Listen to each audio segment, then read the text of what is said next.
Donc métavers, c'est un gros mot, un grand mot, dont on a entendu beaucoup parler depuis 1 an et demi, qui est même en train de devenir quasiment un bad buzz.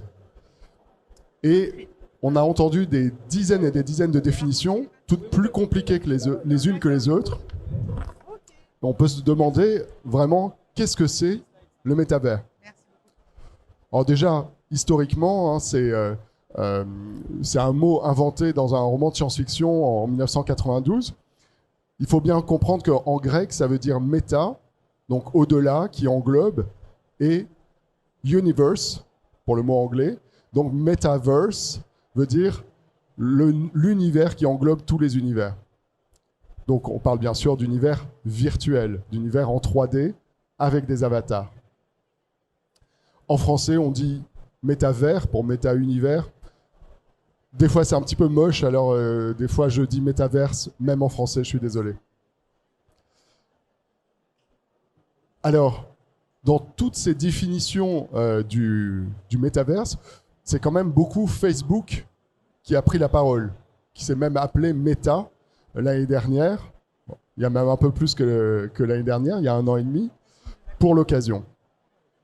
Et quand on écoute Meta, on a l'impression que pour rentrer dans le métaverse, il faut absolument un casque de réalité virtuelle. C'est pas vrai. Alors pourquoi on a cette impression? Parce que Meta, donc Facebook, a acheté la principale société de casques de réalité virtuelle en 2012 pour 2 milliards de dollars et donc cherche à vendre des casques de réalité virtuelle. On les comprend. Mais le métaverse n'est pas nécessairement avec un casque de réalité virtuelle. Pour certains d'entre vous, vous avez peut-être entendu parler de Second Life, qui était très populaire autour des années 2000. Eh bien, on peut considérer que Second Life est le premier métavers grand public, on va dire. Et Second Life n'avait pas de casque de réalité virtuelle, c'était accessible directement sur un ordinateur. Donc si on se concentre sur la définition, ben, on n'y arrivera pas en fait. Parce que les cabinets de conseil essayent de mettre du Web 3, de la blockchain, des crypto-monnaies, des NFT, etc., des casques de réalité virtuelle, mais tout ça, c'est pas obligé, c'est pas nécessaire. Moi, pour expliquer le métavers, je me concentre sur la promesse essentielle. Et la promesse essentielle, quelle est-elle? C'est se retrouver ensemble alors qu'on est à distance. Là, c'est super, vous êtes tous là, on est vraiment ensemble. On a le sentiment d'être ensemble. Bah oui, mais je sais que j'ai pas la... Quand je donne une conférence en visio, bah, je suis tout seul face à mon écran et je vois quelques vignettes et éventuellement, il y a un petit chat sur le côté, mais à aucun moment, mon cerveau n'a eu l'impression d'être avec une foule comme aujourd'hui. Alors que quand je donne une conférence ou un cours dans le métavers, eh bien là, de nouveau, on est ensemble. C'est ça, la promesse essentielle. Et ça tombe bien, c'est un sujet de science cognitive qui s'appelle la présence virtuelle. C'est-à-dire qu'on recrée un sentiment de présence bien réel dans un environnement virtuel. Et ça, c'est notre métier. Ça y est, tu veux... Peut-être on peut se présenter. Hein. Je suis parti directement, mais je sentais qu'il y avait des petits soucis techniques. Donc moi, je suis Clément Merville, je suis le président fondateur de la société Manzalab, créée en 2010. Société, donc, on est des experts, on vient du jeu vidéo et on a tout de suite créé la société pour apporter les technologies du monde du jeu vidéo au monde de l'entreprise. Ça s'est traduit d'abord par des serious games, ensuite par des serious games en réalité virtuelle, ensuite pour Polytechnique ou la SNCF ou des groupes du CAC 40, on a mis des personnes ensemble dans la même réalité virtuelle avec des casques de réalité virtuelle. Et depuis la crise Covid, on s'est dit il faut qu'on ouvre notre technologie de métavers au plus grand nombre et donc on l'a portée sur PC et Mac. Et aujourd'hui, notre technologie est accessible directement depuis le web. Donc, directement depuis le web, teamu.com et notre partenaire, Quark. Bonjour à tous. Comme vous pouvez le constater, on a un petit souci technique. J'en profite pour passer un message à mes équipes de Quark. Si une des personnes de l'assistance qui fait partie de Quark veut bien aller chercher mon ordinateur, parce que la clé est incompatible visiblement avec ce PC, et donc je ne peux pas vous présenter nos slides. Ce qui ne nous empêchera pas de vous parler pendant ce temps-là, bien entendu, mais ce serait formidable. Donc je suis Sophie Thor, je suis directrice du développement chez Quark Éducation. Nous sommes partenaires avec Manzalab. Nous avons développé ensemble le premier univers éducatif, univers dans lequel en fait on permet à nos clients, qu'ils soient écoles ou entreprises, de bénéficier de ce campus virtuel et de ce métaverse pour pouvoir organiser des séquences de formation, de l'onboarding, du recrutement, des journées portes ouvertes et donc plein d'autres applications. Alors effectivement, l'atelier de ce jour a pour objectif de savoir si le métavers est un gadget ou une nouvelle révolution pédagogique. Sans nos slides, bien sûr, on est parfaitement à l'aise aussi pour vous parler de ce sujet. Disons que j'ai une petite idée sur la réponse. Moi aussi, j'ai une petite idée sur la réponse. Alors peut-être quelques chiffres que vous allez revoir en images d'ici quelques instants. Déjà sur le métaverse en général, au-delà du MetaQuark et de notre outil commun, bien sûr. Eh bien, je pense qu'aujourd'hui, on ne peut pas se dire qu'on va passer à côté. Pourquoi ? Parce que vous connaissez tous Meta. Meta a énormément investi dans ce domaine et Meta, notamment, alors même si aujourd'hui ils ont subi beaucoup de chahutage concernant les difficultés financières auxquelles ils doivent faire face, puisqu'ils ont investi beaucoup dans la recherche. En tout cas, Meta a déjà mis 10 millions d'euros sur 10 millions de milliards, pardon, de dollars aux États-Unis pour favoriser 10 universités, parce qu'ils sont convaincus que le métaverse passera par les alumni et donc par la formation. Donc c'est vous dire si quand même l'investissement est élevé par rapport à cette nouvel univers et ces nouvelles méthodes pédagogiques. C'est aussi un investissement majeur chez Microsoft. Microsoft a complètement investi également dans ce qu'ils appellent le nouveau bureau virtuel pour intégrer à l'intérieur de son portail SharePoint et de tous les outils un métavers de manière à pouvoir collaborer et recréer justement de la participation entre collaborateurs, où que vous soyez évidemment, pour correspondre au nouveau bureau de demain. Bureau que d'ailleurs vous avez développé vous aussi dans le méta. Et puis, troisième investissement que vous connaissez sans doute aussi, c'est l'investissement qu'a fait Facebook, dans les lunettes Oculus, qui a racheté pour pouvoir commercialiser justement le métaverse. Oculus est aujourd'hui le fer de lance et on va dire le navire de proue de Facebook pour pouvoir commercialiser les lunettes. Et aujourd'hui, il y en a des milliers dans le monde qui sont dispersés. Et un autre investisseur, millions. Décidément, j'ai des problèmes avec les chiffres.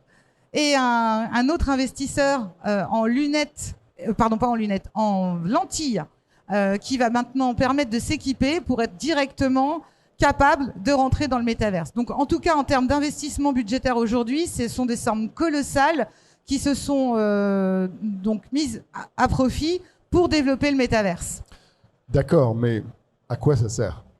Alors, à quoi ça sert ? Est-ce que tu peux nous en dire un peu plus sur justement quels sont les avantages et les atouts du méta, le temps que je rebranche le micro peut-être ? Moi, je vais me concentrer sur l'approche scientifique, neuroscientifique en fait. Qu'est-ce qu'il se passe dans le cerveau qu'il change par rapport à une classe à distance en visio, par exemple. On a tous été obligés de faire des conférences ou des classes à distance en visio. Et objectivement, c'était un petit peu l'enfer. Donc, la base, c'est la présence virtuelle. Cette présence virtuelle repose sur 3 piliers. Le premier, c'est le sentiment de présence de soi, c'est-à-dire sa projection dans l'univers virtuel, son avatar, son incarnation. Et les études ont montré que plus l'avatar nous ressemble, plus facilement et plus rapidement, on va s'incarner dans cet avatar. Donc ça, c'est important à retenir. Quand on voit des avatars trop jeux vidéo, trop Disney, voire même extraterrestres, c'est pas la bonne approche pour mener une classe virtuelle, en fait. Le deuxième pilier, c'est le sentiment de présence spatiale, c'est-à-dire le lieu dans lequel on se trouve. Et là, il faut rester le plus réaliste possible pour pas créer de barrières inutiles entre le cerveau et la simulation. Donc bien sûr, dans un monde virtuel, tout est possible. Par exemple, pour des conférences, pour le G7, on m'avait demandé de faire la conférence sur Mars. Et c'est possible, c'est facile, mais c'est pas une bonne idée. C'est pas une bonne idée parce que si on fait ça, tous les apprenants vont passer leur temps à se dire mais est-ce que je suis vraiment sur Mars? Pourquoi j'éprouve pas le froid, la gravité, le son qui passe, etc. Ils vont pas se concentrer dessus. Le troisième pilier, c'est essentiel, c'est le sentiment de co-présence virtuelle. C'est-à-dire que quand on croise d'autres avatars, on se dit c'est une autre personne. Notre cerveau est trompé et ça, c'est la promesse essentielle. Pour cela, on rend la communication la plus naturelle et humaine possible. C'est-à-dire qu'en fait, c'est de la technologie de pointe, mais pour remettre l'humain au cœur des usages. Quand je dis la communication la plus simple, la plus naturelle, c'est-à-dire que quand je me promène et que je m'approche de Sophie dans le métavers, eh bien, je peux lui parler aussi simplement que ça. Quand on s'adresse à une classe comme ça, eh bien, on a un micro, on s'adresse à toute la classe et on gère le passage des micros. C'est-à-dire que quand un apprenant lève la main, on le voit lever la main et on peut lui donner le micro. On peut lui reprendre le micro. On peut donner le micro à tout le monde. On peut même faire des sondages, etc. Bon. Et tout l'intérêt, justement, dans les séquences pédagogiques, c'est de recréer le présentiel, c'est-à-dire toute la spontanéité qu'on peut mettre dans des échanges participatifs, dans de la co-construction, dans des ateliers dans lesquels on va travailler sur un processus, on va travailler sur la collaboration, sur la conception d'un projet en commun. Et l'intérêt, c'est qu'effectivement, on garde cette spontanéité exactement comme on le ferait ensemble, où vous pouvez nous poser des questions et interagir. Est-ce que tu veux qu'on reprenne peut-être quelques chiffres pour que vous sachiez où se situe le marché autour du métaverse? Parce que, en général, je pense que ce sont des données qui sont intéressantes.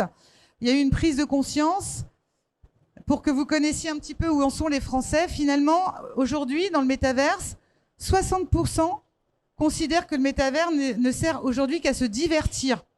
Donc vous voyez qu'on a encore du chemin et c'est bien normal qu'on en soit au balbutiement justement de ces nouvelles à la fois technologies mais surtout outils de travail, outils de collaboration et outils de formation.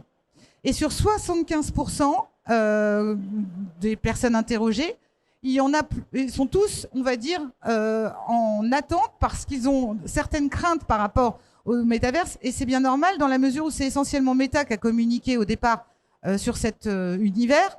Meta qui nous a fait beaucoup de bien aussi pour nous faire connaître, il faut le dire, mais Meta qui provoque évidemment des irritations, voire des craintes, puisque son objectif premier, lui, c'est évidemment de conserver les données et de pouvoir commercialiser des choses, des produits dans le métaverse et des NFT.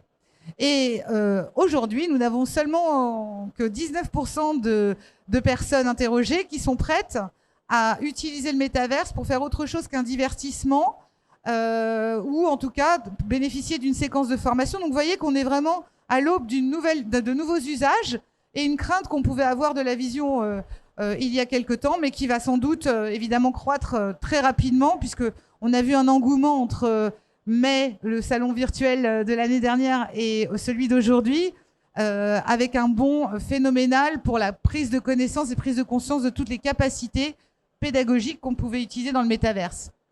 Alors pour vous donner une idée aussi, qu'est-ce que ces Français ont pu faire dans le métaverse? Aujourd'hui, il y en a 29% qui ont créé un avatar. Donc c'est une des premières étapes des expériences. Et puis 27% qui ont interagi avec des amis ou interagi avec des inconnus. C'est encore assez faible, mais néanmoins, l'année dernière, il n'y avait pratiquement rien. Donc vous voyez, ça c'est une source qui date de Ipsos 2021. Sur un panel de 170 personnes, c'est assez peu, mais en même temps, il faut trouver les candidats qui ont déjà bénéficié d'une expérience. Et puis, pour la partie événementielle, concert, c'est déjà 17%, parce que forcément, la crise Covid a permis à de nombreux artistes de se lancer dans cet univers et de permettre aussi des expériences différentes pour pouvoir prolonger et poursuivre une activité. Mais la plupart des acteurs dans le métaverse ont essentiellement joué, puisque c'est 51% des personnes qui ont testé le métaverse uniquement à des fins ludiques. Et puis, du coup, quels sont les enjeux et les objectifs que nous remontent nos clients autour du métaverse aujourd'hui? Beaucoup de choses qui sont liées notamment à la partie notoriété et visibilité. Pourquoi? Parce que vous êtes sans doute dans des fonctions RH ou learning de vos entreprises. Un des points majeurs ou un des enjeux majeurs, c'est le recrutement, comme vous le savez, et notamment le recrutement en ce moment est véritablement un point dur pour à la fois trouver les bons collaborateurs, mais aussi les fidéliser. Et on s'aperçoit que le métaverse a été cité pour étendre justement sa notoriété et permettre de développer sa marque employeur avec cette notion justement de technologie de pointe, mais aussi de service de pointe, et aussi pour permettre le rapprochement des individus. Quand vous utilisez le métaverse déjà dans des sessions d'onboarding, c'est que vous permettez à tout le monde de se rencontrer, et on voit que c'est essentiellement les demandes tu vas peut-être parler d'une expérience d'un de nos clients. C'est une des demandes majeures, c'est comment je fais aujourd'hui pour organiser des séquences de onboarding dans lesquelles je vais pouvoir rassembler des publics de tous les univers, de tous les pays, en un seul point, en un seul lieu, en essayant de créer cette dynamique collective. Tu veux peut-être parler de cette expérience cliente? Oui, tout à fait. Enfin, tu as parlé de recrutement. On a la SNCF, par exemple, qui va faire un salon de recrutement dans le métavers, ou encore Auchan, qui recrute des alternants dans le métavers. On a également TF1, notre cliente chez TF1, qui m'a confié que maintenant qu'elle avait fait des entretiens d'embauche dans le métavers, il n'était plus question pour elle de revenir en arrière et de faire un entretien en visio. Tellement l'expérience est plus agréable. En fait, ces candidats ne sont pas stressés sur la façon de s'habiller puisqu'ils sont représentés par un avatar. S'ils le souhaitent, ils peuvent prendre l'avatar de Angelina Jolie ou de Brad Pitt. Et donc, on va dire qu'il n'y a aucun biais de recrutement. Et donc ça, elle est complètement dans sa charte. Et puis bien sûr, c'est une directrice de l'innovation, donc rien que par le médium, elle trouve des profils qui ne seraient pas forcément venus chez elle. Ça, ce sont les sujets de recrutement. Les sujets de onboarding sont essentiels. Par exemple, avec Soprasteria, c'est une ESN, une société qui a une quarantaine de milliers de collaborateurs dans le monde. Eh bien, tout leur onboarding se font sur notre solution TeamU. C'est-à-dire qu'ils ont des promos d'environ 100-150 personnes, presque toutes les semaines, et ils leur font passer 2 jours pleins dans le métavers. En créant des équipes, en leur faisant faire des jeux, c'est-à-dire qu'ils vont aller chercher en temps limité des informations sur les différentes branches, les différents cas clients, l'organisation de l'entreprise. Et ils sont hyper contents parce que ça répond à tous les besoins. Ils les forment tout en s'amusant, tout en montrant l'innovation, tout en leur créant un réseau fondamental dans l'entreprise puisqu'ils ont créé plusieurs équipes. Et à la fin, il y a un top exé qui vient leur faire une conférence, donc ils se sentent valorisés aussi. Alors que de nos jours, le onboarding, c'est vraiment une question très très compliquée. On est par ailleurs approché par Capgemini pour peut-être les accompagner sur le onboarding de cette année. Est-ce que vous avez une idée du nombre de personnes que Capgemini va onboarder cette année? Qui est en corrélation totale avec ce qu'on vient de se dire tout à l'heure, l'avènement des nouvelles technologies, le développement de tous ces univers et de tous ces besoins. Donc non pas 2000 comme Soprasteria, non pas 10 000, 100 000. Voilà. Capgemini va faire venir 100 000 nouvelles personnes et s'interroge sérieusement à le faire dans le métavers. Et pour continuer, donc pour poursuivre sur ces objectifs et enjeux du métavers, évidemment, la formation et l'acculturation, notamment lorsqu'on souhaite accompagner la transformation digitale. On a un client qui est également donc un expert et un très grand acteur du travail temporaire, qui a besoin d'acculturer tous ses collaborateurs internes à la transformation digitale et qui veut utiliser cet outil justement pour démarrer cette acculturation, puisque l'outil est parfaitement en adéquation avec cette volonté de transformation, mais qui veut aussi l'utiliser pour la formation de ses clients, dans la mesure où c'est aussi délivrer une image de marque extrêmement importante, que de pouvoir former ses clients déjà à l'international de manière très simple, très rapide, à l'intérieur du métaverse. L'atout aussi pédagogique du coup de ce type de séquence, c'est qu'on peut démultiplier aussi souvent qu'on le souhaite des ateliers, mais aussi des informations descendantes, de l'acculturation. Et ça permet justement d'enchaîner un grand nombre de participants et d'accompagner un plus grand nombre de personnes. Alors, je vous ai déjà parlé rapidement de Microsoft, de la société californienne Mojo, qui vient de mettre en place des lentilles. Et des atouts du métaverse pour se former. Je ne sais pas si tu as parlé de la sérendipité tout à l'heure. Est-ce que tu veux revenir sur cette notion qui est très importante aussi, sur l'aspect justement social dans le MetaQuark ou dans le métaverse plus globalement? Oui, tout à fait. Nous, au quotidien, on utilise notre solution TeamU, par exemple, pour nos bureaux virtuels. Et aujourd'hui, quand j'ai une question à poser à l'un de mes collaborateurs, je me lève tout simplement avec mon avatar, je me lève de mon bureau, je fais quelques pas virtuels en cliquant avec ma souris dans mon navigateur web et en me déplaçant, et je vais jusqu'au bureau de collaborateur à qui je veux parler. Et sur le chemin, il m'arrive régulièrement de croiser une personne, un de mes collaborateurs qui se promène, par exemple. Et bien là, comme pour les rencontres à la machine à café, alors d'ailleurs on a mis une machine à café virtuelle, eh bien on a ce plaisir de la sérendipité. La sérendipité, c'est un grand mot pour dire la rencontre fortuite, en fait, c'est-à-dire par hasard, je tombe sur un de mes collaborateurs et j'échange quelques mots. Ce qui veut dire qu'on retrouve l'informel, ce qui veut dire dans le cadre d'un campus, qu'il soit d'entreprise ou d'école, eh bien les étudiants peuvent se rencontrer, en fait.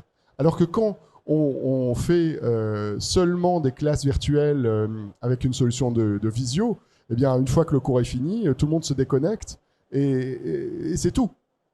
Voilà. Donc là, non seulement ils peuvent se rencontrer, mais ils peuvent imaginer des activités ensemble, ils peuvent avoir l'espace pour le BDE ou pour toutes les activités ou les sous-branches de l'entreprise pour prolonger leur rencontre. Merci. Du coup, quelques mots pour conclure et surtout se dire que finalement, il y a tous les usages encore à inventer. On vous en a cité quelques-uns. On a cité les bénéfices finalement des usages que nos clients plébiscitent, puisque ce sont les premiers essais et surtout les premières investigations qu'ils ont pu mettre en place depuis finalement 8 mois, en gros, puisque ce produit et surtout cet univers est nouveau. Il est vraiment centré sur la formation, il est vraiment destiné à la formation, à l'onboarding, comme on l'a dit, et au recrutement. Effectivement, on a encore beaucoup de situations, de use case à construire. On travaille aussi avec un client aujourd'hui dans le domaine des télécoms qui est en train de mettre en place un univers pour pouvoir accompagner ses apprenants de son CFA. Un CFA essentiellement centré évidemment sur le numérique et donc pouvoir dispenser des contenus pédagogiques à ses étudiants. Il y en a plus de 400. Tu parles d'Orange ? Oui, je parle d'Orange. On n'avait pas le droit de le dire ? Non, j'avais pas envie de le dire tout de suite, mais bon. Et par contre, si on est à votre disposition peut-être pour répondre à certaines questions, parce que vous avez sans doute vous-même peut-être commencé à mettre en œuvre des usages ou en tout cas à tester des solutions métaverses. Quels sont vos premiers retours, vos premiers feedbacks ou les questions que vous vous posez à l'heure actuelle ?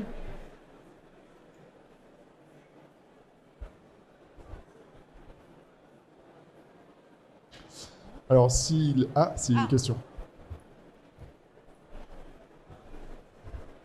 Bonjour. Oui, une question que je me pose, c'est à quel point le casque est une contrainte. Les casques d'aujourd'hui sont quand même limités dans la technologie et des progrès sont à venir, mais on ne sait pas trop combien de temps ça prendra. Voilà, je voudrais savoir juste à quel point c'est une contrainte, ou peut-être c'est pas du tout une contrainte, mais... Alors, ce qui est vraiment très important, c'est, comme je l'ai dit, contrairement à ce que dit Meta, il n'y a pas besoin d'un casque de réalité virtuelle pour entrer dans le métavers. Donc, notre MetaQuark est accessible directement depuis le web. Vous êtes à un clic de pouvoir tester le métavers. Bien sûr, la solution est compatible avec des casques parce que c'est de là que vient ma société. On est vraiment des experts dans les casques de réalité virtuelle. Mais étant un lab sur le nom de ma société, Manza Lab, on a également fait des thèses. On avait un doctorant qui travaillait sur la fatigue visuelle liée aux apprentissages en réalité virtuelle. Et là, on s'est rendu compte que le temps optimal était autour d'une demi-heure et que quoi qu'il arrive, au bout d'une heure, il fallait faire une pause. Donc on ne peut pas imaginer un monde 100% avec un casque de réalité virtuelle. On ne peut pas imaginer une expérience pédagogique 100% en réalité virtuelle. Il faut plutôt l'utiliser pour des moments pointus où on a besoin d'hyper-immersion, voire même de simulation, voire même de se rendre compte des proportions. Par exemple, avec Polytechnique, on a cette masterclass sur la physique des particules, donc l'infiniment petit, mais le CERN, le centre de recherche qui fait se collisionner ces physiques de particules, est gigantesque. En fait, les machines sont gigantesques, pèsent plusieurs tours Eiffel. Et donc, on alterne entre la compréhension de l'infiniment petit, avec des casques de réalité virtuelle, et la visite en film 360, donc en image réelle, de la machine réelle et ses proportions. Et donc là, c'est très intéressant, c'est très impactant, on s'en rappelle toute sa vie. Mais pour un cours normal, pour une conférence, pour une session de TD, de groupe, de travail collaboratif, surtout ne pas utiliser le casque de réalité virtuelle pour rien. Je rajoute juste une chose parce qu'il y a un monsieur qui veut poser une question, c'est qu'il y a aussi l'aspect démocratisation. Concrètement, pour répondre à tous les enjeux de formation avec des élèves ou des apprenants qui sont éparpillés sur toute la France, bien évidemment, le casque est un frein systématique pour pouvoir démocratiser cet usage, à la fois parce qu'évidemment, il faut le distribuer, il faut équiper, c'est très cher, c'est très coûteux, et il faut une maintenance, évidemment, très difficile à garantir sur tout un territoire. Donc c'est aussi une volonté, si on veut être certain que ce soit une expérience partagée par tous, de ne pas forcément proposer le casque virtuel pour toutes les séquences. Monsieur, vous aviez une question. Alors, je rebondis exactement sur ce que vous venez de dire. Si on veut le démocratiser, mais au grand public, parce que vous donnez beaucoup d'exemples, évidemment, professionnels, il y a d'innombrables applications pour le grand public. Quelles sont les contraintes, notamment on a pu lire beaucoup sur des pathologies que l'on peut avoir et qui vous empêchent d'aller dans la réalité virtuelle, puisqu'elles vont vous mettre à risque. Est-ce que vous avez fait des études là-dessus sur les limites, alors que ce soit des tranches d'âge ou la pathologie, ou est-ce que vous avez des informations là-dessus? Oui, c'est le côté lab qui répond. Je peux en parler un petit peu. On estime à environ 5% les personnes susceptibles d'être atteintes de ce qu'on appelle kinétose, ou en anglais motion sickness, c'est-à-dire qui en fait c'est comme un super pouvoir, qui ont une oreille interne très développée et qui donc ont le mal de mer quand elles restent longtemps avec un casque de réalité virtuelle. 5%, et c'est plutôt en train de baisser avec la qualité des équipements qui réduisent le temps de réaction de l'équipement entre le mouvement de la tête et l'image projetée. Bon, à la fin, ça reste une illusion d'optique. Donc, par exemple, pour les enfants dont la vision périphérique n'est pas encore établie, il ne faut pas l'utiliser trop. Donc, par exemple, imaginez des classes, avec des petites classes, avec des enfants en casque de réalité virtuelle, ce serait vraiment la sortie de la semaine, un petit peu comme je l'ai dit pour la physique des particules, des expériences très exceptionnelles, parce que s'ils ont un usage quotidien, eh bien, ils ne pourront jamais bien voir. C'est-à-dire que ça risque de causer de graves problèmes pour le cerveau. Donc voilà, il faut attendre que sa vision soit complètement stabilisée, donc plutôt être adulte pour un usage très régulier. Mais n'oubliez pas, le casque de réalité virtuelle n'est pas obligatoire. Bonjour, est-ce que vous avez des chiffres d'un point de vue plus positif pour prouver les résultats positifs du métaverse et de cette implication en réalité virtuelle? Est-ce qu'il y a eu des tests? Alors peut-être que je te laisserai répondre après sur l'aspect peut-être lié justement à l'utilisation de la réalité virtuelle. En fait, là, nous sommes en train de conduire avec un cabinet complètement autonome qui s'appelle Artimon, avec qui nous intervenons demain pour une conférence autour justement des impacts positifs du monde de métaverse sur l'apprentissage.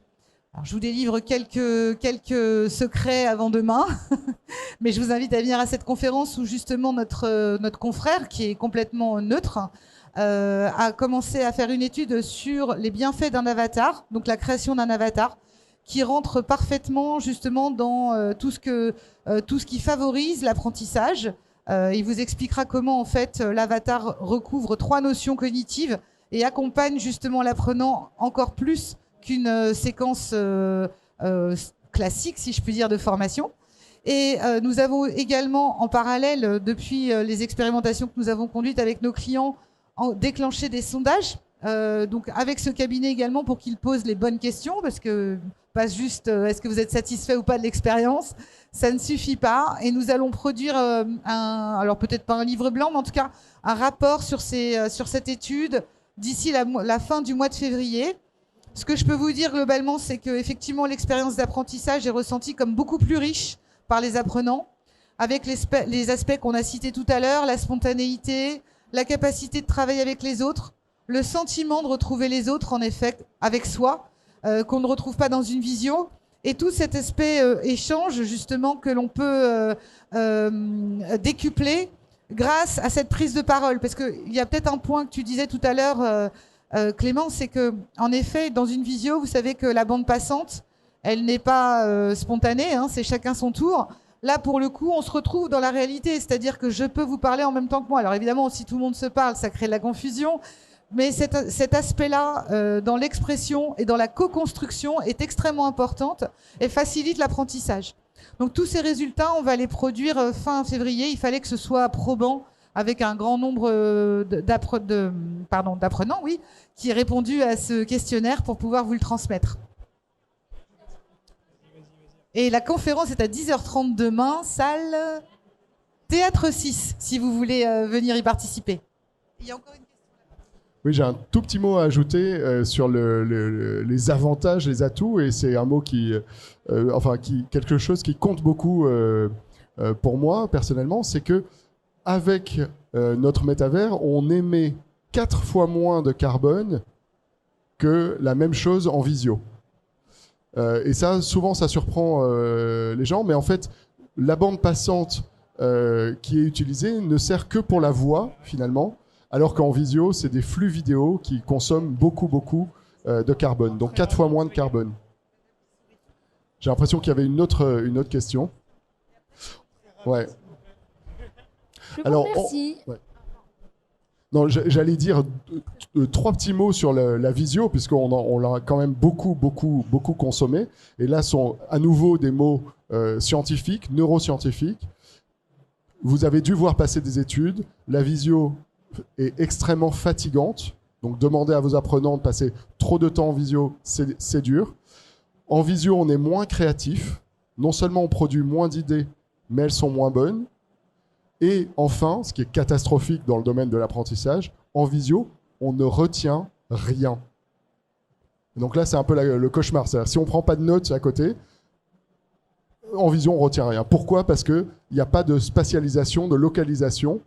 Et donc, le cerveau a besoin d'attacher des souvenirs à des lieux. Je peux certainement tous vous demander où vous étiez pour les attentats du 11 septembre, et vous saurez me dire précisément où vous étiez, tandis qu'en visio, vous ne pouvez pas attacher ça à un lieu. Oui, alors moi j'ai une question. Tout à l'heure, vous parliez de la prise de parole. Est-ce qu'il y a une sorte de modération qui est mise en place, ou est-ce qu'on peut se permettre de tout dire puisqu'on n'est pas dans le monde réel, entre guillemets ? Voilà.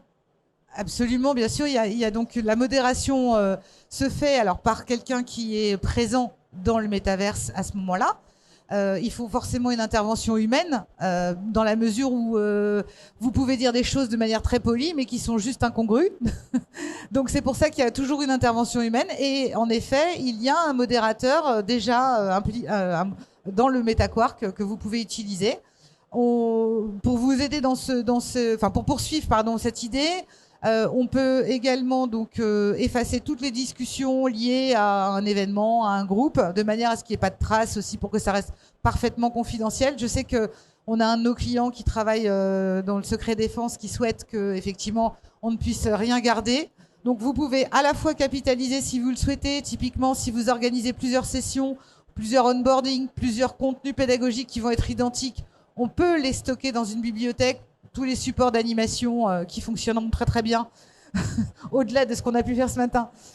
Vous pouvez les stocker pour pouvoir les réutiliser et gagner du temps, mais vous pouvez aussi tout effacer, tout vous appartient en quelque sorte. Donc cette modération, bien entendu, est prévue, est possible. On peut aussi même évacuer, entre guillemets, un collaborateur qui serait non conforme à une politique d'entreprise ou un comportement adapté. J'ai une anecdote à ce sujet. On avait fait un salon pour Pôle emploi avec 15 000 demandeurs d'emploi inscrits qui rencontraient une centaine d'entreprises. Donc c'était très grand public. Et comme on a un module pour bien créer cette présence virtuelle où à partir d'une simple photo, on crée un avatar 3D photoréaliste en quelques secondes, eh bien, il y avait des trolls qui s'étaient déguisés en Hitler ou Ben Laden ou le Joker et qu'on a dû évacuer manu militari virtuellement. Je pense que le besoin de modération est toujours présent sur des plateformes où tout le monde peut se connecter. Je suis désolé, je vais devoir vous interrompre. Merci pour ces témoignages. Vous êtes présent à quel stand ? J52. J52. Voilà, n'hésitez pas à aller les voir pour pouvoir avoir plus de détails. Merci à tous.